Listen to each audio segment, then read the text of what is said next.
Rod দিয়ে বাড়ি দিছি।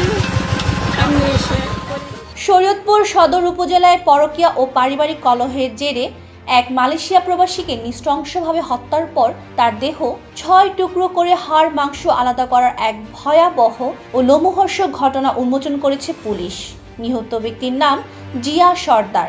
এই পৈশাচিক হত্যাকাণ্ডের অভিযোগে তার স্ত্রী আসমা আক্তারকে আটক করেছে পালং মডেল থানা পুলিশ।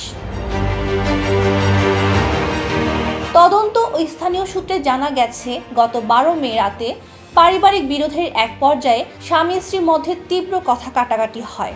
এ সময় আসমা আক্তার লোহার রড দিয়ে জিয়া সর্দারের মাথায় আঘাত করলে তিনি মাটিতে লুটিয়ে পড়েন এবং ঘটনাস্থলে তার মৃত্যু হয়। এরপর অপরাধ গোপন করতে আসমা ধারালো চাকু দিয়ে স্বামীর মরদেহ ৬ টুকরো করে হাড় থেকে মাংস আলাদা করে ফেলেন। নৃশংসতার চরম সীমায় পৌঁছে দীর্ঘ ৩ দিন ধরে তিনি সেই খণ্ডিত দেহাংশ ও মাংস ড্রাম এবং ফ্রিজে লুকিয়ে রাখেন। গত শুক্রবার সন্ধ্যায় আসমা একটি অটোরিকশা ভাড়া করে গ্রাম থেকে লাশের কিছু অংশ নড়িয়ার মুলফতগঞ্জ এলাকায় পদ্মা নদীর তীরে ফেলে দেন। এরপর বাকি অংশ বস্তায় ভরে শরীয়তপুর পৌরসভার বৃক্ষতলা এলাকার একটি পুকুরে ফেলে আসেন। তবে শেষ রক্ষা হয়নি যখন তিনি দেহের বাকি মাংসগুলো শহরের উত্তর পালং শাবনুর মার্কেট এলাকার তার আগের ভাড়া বাসার এক ভাড়াটিয়ার ফ্রিজে রাখতে যান। সেই সময় মাংস থেকে তীব্র দুর্গন্ধ ছড়ালে স্থানীয়দের মনে সন্দেহ জাগে। তাৎক্ষণিকভাবে তারা জাতীয় জরুরি সেবা নম্বর কল দিলে পুলিশ এসে আসমাকে আটক করে এবং ফ্রিজ থেকে জিয়া সর্দারের মাংস উদ্ধার করে।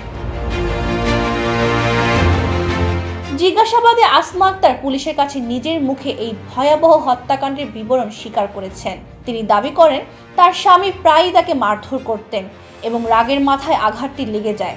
লাশ টুকরো করার কথা অকপটে স্বীকার করে তিনি বলেন, আমি জীবনে একটা পিঁপড়াও মারিনি, কিন্তু এই ঘটনা কিভাবে ঘটে গেল বুঝতে পারিনি। পরে তার দেওয়া তথ্যের ভিত্তিতে বৃক্ষতলা এলাকার পুকুর থেকে মাথাসহ হাড় এবং পদ্মা নদীর তীর থেকে খণ্ডিত ৪ হাত পা উদ্ধার করে পুলিশ। নিহত জিয়া সর্দারের পরিবার জানায়, প্রবাসে থাকাকালীন মুঠোফোনে পরিচয়ের সূত্র ধরে ৮ বছর আগে আসমার সঙ্গে তার বিয়ে হয়। এটি দুজনেরই দ্বিতীয় বিয়ে ছিল। এই নির্মম ও চাঞ্চল্যকর হত্যাকাণ্ডের ঘটনায় পুরো জেলায় ব্যাপক চাঞ্চল্যের সৃষ্টি হয়েছে এবং পুলিশ আসামির বিরুদ্ধে কঠোর আইনি পদক্ষেপ গ্রহণ করছে।